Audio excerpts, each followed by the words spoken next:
Hi, I'm Charlie Panay. I'm going to cover some elements here on how to look after your property portfolio and investments during a crisis.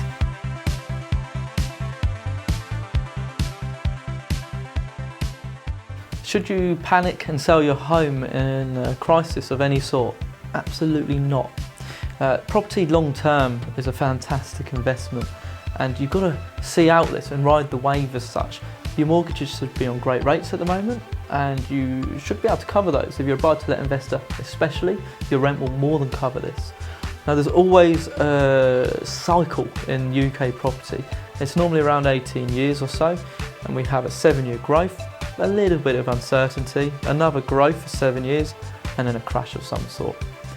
These are the best times to invest. So don't panic and sell, just sit on it and ride the wave.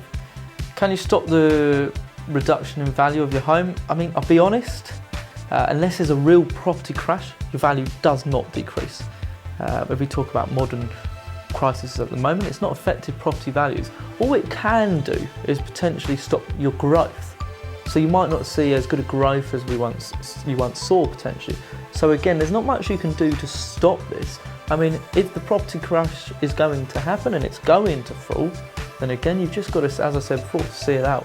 There's not a way you can sort of stop your property decreasing in value. But again, don't panic and actually seek out expert advice. Don't listen to things you hear on the news or Facebook. Go and find experts in property and ask their advice first. So should you offer potential relief to your tenants during some sort of economy crisis of such? I'll be honest, there's two elements to this. And from a business point of view, what you see with the property trends is if there ever is a crash, rental values go up. Why? Because people need to rent more. So from a selfish business point of view, I would say no. If it's a pure business decision, you should not look at this. From a personal point of view, I think my advice would be you take each situation as they come. I mean, if you have got someone who is in an industry that is struggling at that moment because of certain crisis, then if you can afford to make a payment plan where they pay a reduced rent with a clear and specific way of how they're going to make up the difference over a course of time, personally I would potentially be open to that. But from a business, no, because the best time for investors is the crashes. So the best way to monitor the current economy is very much looking for real reports.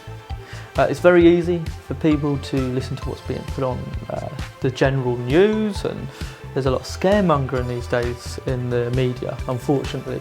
So my advice would be, again, I said it earlier, seek out actual experts in the property market. Try and find these experts and just ask them. Most experts like myself will be more than happy to give you free advice on what you can or can't do. Don't get caught up in also stocks and shares. What I find a lot of people do, they see the stocks move and they suddenly think, oh, property, what's happening with property? No, property does not get affected by the average crisis. When we talk about different types of flus and viruses that go around as such, we don't see property affected by that. Stocks and shares will, property doesn't. So the key thing here is don't panic, try and find out real news. So when do you invest again?